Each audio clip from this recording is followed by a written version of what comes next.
Hello friends, I welcome you all to today's lecture on Mitakshara Hindu Joint Family Property. The main objective of this lecture is to acquaint the students with the concept of Hindu joint family property under Mitakshara School of Law and also to explain its features and types of Hindu joint family property. The Mitakshara joint family is an integral and the most fundamental aspect of Hindu life, forming the basis of its jurisprudence. In other systems of law, modern or ancient, there has ever existed or exists something like the Hindu institution of joint family. It is so much characteristic of the Hindu way of life that for a Hindu there is no escape from the joint family. Probably the only way the joint family can come to an end is by the total extinction of male line and the failure of the females to induct a male. To begin with, a joint Hindu family consists of a common ancestor and all his lineal male descendants up to any generations together with their wife or wives and unmarried daughters. However, on the death of the common ancestor, the joint family does not come to an end. It continues almost till eternity so long as there is no partition or male line does not become extinct. It may be noted that in case of upper links being swapped due to death or otherwise, the lower links gets added and thus continues the Hindu joint family forever. It is a unique feature of the composition of the Hindu joint family that even an illegitimate son is a member of his father's joint family, and widowed daughters may return to the father's house and become entitled as member of the joint family to maintenance. Now the question arises, what is the legal status of the joint Hindu family? Whether it is like a firm, company or an association of the persons or a body of individuals. Though under section 2 subsection 31 of the Indian Income Tax Act 1961, the Hindu undivided family has a definite legal status for the purposes of the said act. It does not differ from other legal entities in more than one ways. The legal formulation of the joint family system is based on status of the parties rather than their inter se mutual agreement, which is the character feature of other combinations like a firm, a company, a society or a club. In the joint family system, no outsider, except of course by adoption, can ever become a member of the joint family. Characteristics of Hindu joint family property. The Mitakshara school of Hindu jurisprudence is predominantly based on propounded philosophy of joint ownership and common possession. Accordingly, the concept of joint family has to be understood in that perspective. Given this underlying policy, the law has taken due care to put it on sounder basis to subserve the cause of modern society. The courts by and large have taken cue from the old scriptures to lay down its foundations in our legal system. The Supreme Court has taken the lead in this direction by clearly delineating its path of progressive and pragmatic implementation. In Mudi Govda versus Ramchandra, the court held, there is no presumption that a Hindu family, merely because it is joint, possesses any joint property. The burden of proving that any particular property is joint family property is therefore in the first instance upon the person who claims it as co-partnership property. But if the possession of a nucleus of the joint family property is either admitted or proved, any acquisition made by a member of the joint family is presumed to be the joint family property. This is however subject to the limitation that the joint family property must be such as with its aid the property in question could have been acquired. It is only after the possession of an adequate nucleus is shown that the onus shifts on the person who claims that property as self-acquisition affirmatively to make out that the property was acquired without any aid from the family estate. Guided by this formulation given by the apex court, various high courts have followed the suit. The Bombay High Court in Gulabrao Bhagat versus Bhagwan Nana Bhagat has held that unless a partition is proved, there is a presumption in Hindu law that the family continues to be joint and the property is joint family property. This presumption is the strongest in the case of father and sons and becomes weaker the further one goes down the line. Thus, in the instant case where the partition allegedly having taken place in the past without there being an unambiguous intention to depart and separate was held not to constitute the actual partition. In view of this, the court held it to be a joint family property on the analogy of the Supreme Court decision cited above. The burden of proof that any particular property is joint is upon the person who claims it as co-parcenary property. However, if the possession of a nucleus of the joint property is either admitted or proved, then any acquisition made by a member of the joint family is presumed to be joint property. Thus, mere existence of nucleus is not enough to hold that property is acquired from the income of nucleus unless there is also proof of sufficient surplus income from which the property could be acquired. The legal position was reiterated in Ambika Prasad versus Chun Yadav, wherein the plaintiff alleged that the plot in question was purchased from independent income of his ancestor after separation, and so should be excluded from auction sale in the execution of the money suit. He had to show that the purchase was made after separation, however, produced no evidence.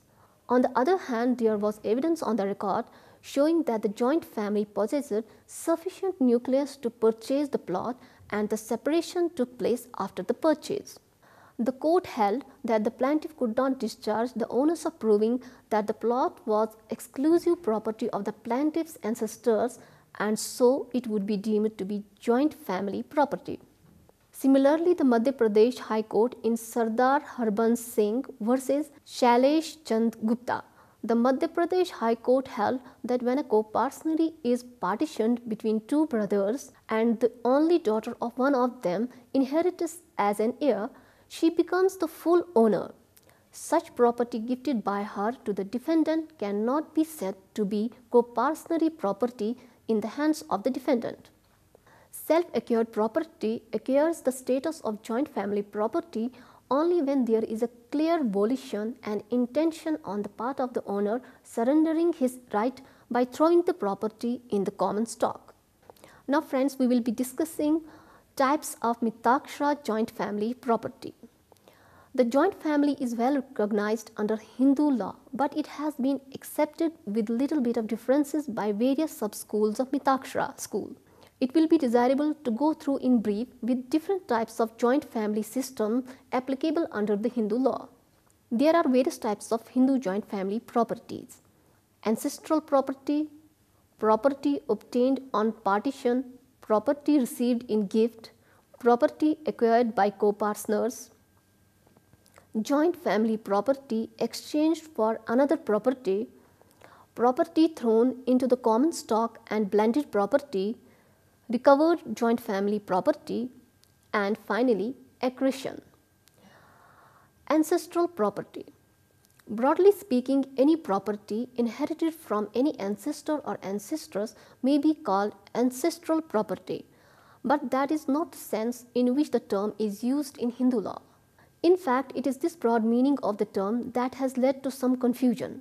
For clearing doubt, we will discuss it under two headings: property inherited from paternal ancestor. All property inherited by a male Hindu from his father or father's father or father's father's father is ancestral property. The essential feature of ancestral property according to the Mitakshara law is that the sons, grandsons and great-grandsons of the person who inherits it acquire an interest in it by birth. The rights are attached to it at the moment of their birth. Thus, if A inherits property, whether movable or immovable, from his father or father's father or father's father, it is ancestral property as regards his male issue. If A has no son, son or son in existence at the time when he inherits the property, he holds the property as absolute owner thereof, and he can deal with it as he pleases. But if he has sons or sons in existence at the time, or if a son or son is born to him subsequently, they become entitled to an interest in it by the mere fact of their birth in the family, and A cannot claim to hold the property as absolute owner, nor can he deal with the property as he likes. Property acquired by a father by adverse possession would not be ancestral property in his hands, and his sons would not take interest in it by birth. Property inherited from maternal grandfather. The property inherited by a person from his or her maternal grandfather is not an ancestral property. The property inherited from collaterals, including the maternal grandfather, will not be an ancestral property. Property obtained on partition. The property obtained by a co-partner on the partition of the joint family property has dual character.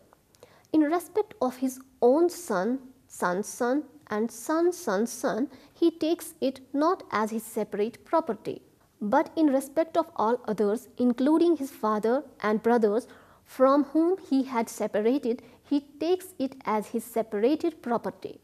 For example, a co-partnership consists of A, his two sons B and C, and four grandsons BS, BS1, CS and CS1.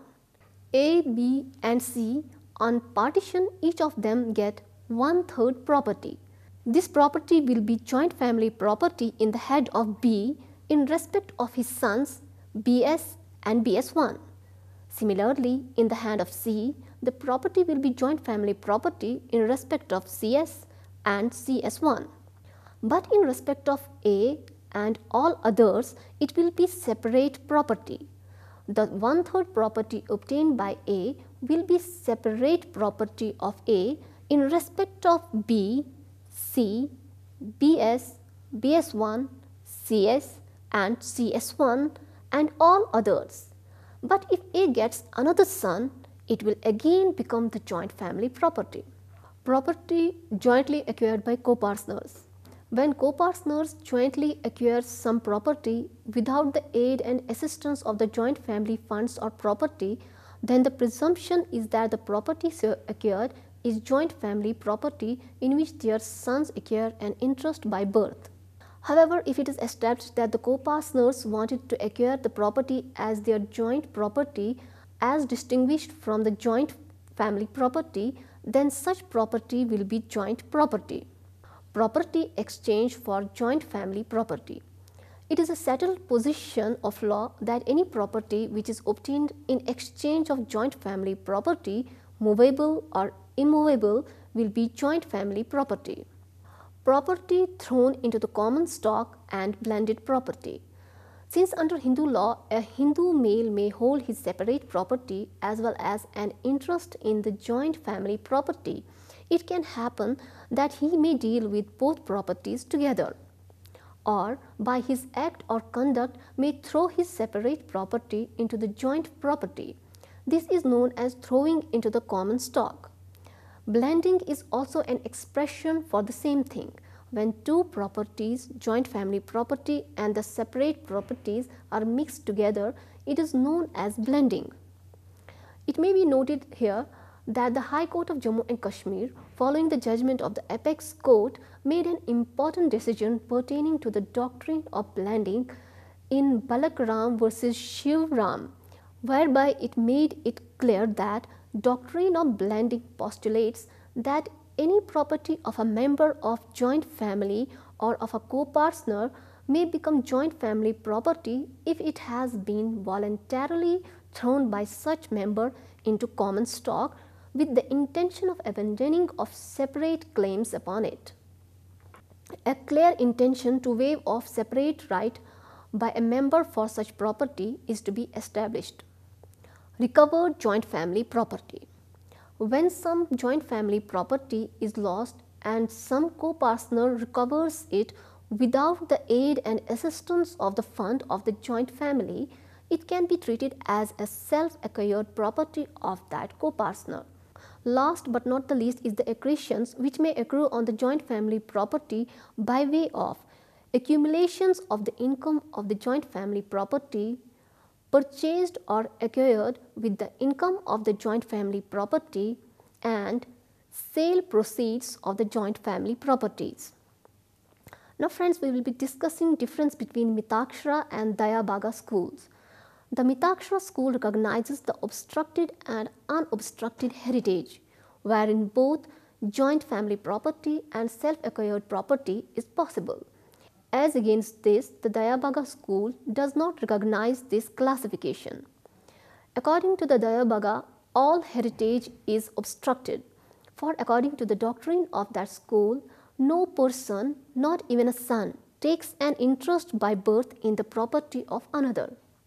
The Dayabaga does not recognize the principle of survivorship. It recognizes only the right of succession, and this accrues for the first time on the death of the last owner. In conclusion, we can say that Mitakshara joint family system is a unique concept which is not found in other associations based on social bonding prevalent in the rest of the world.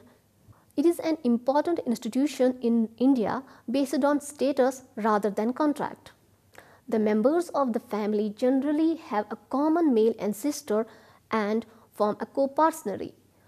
The joint family is generally run by a manager, also known as Karta of the family, who has the onerous job to manage and administer the joint family property.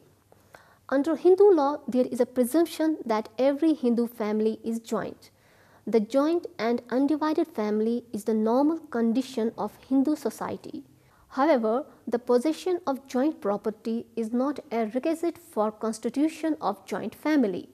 Hindus get a joint family status by birth, and the joint family property is only an adjunct of joint family. With this, I conclude today's lecture. Hope you have understood fully. Thank you.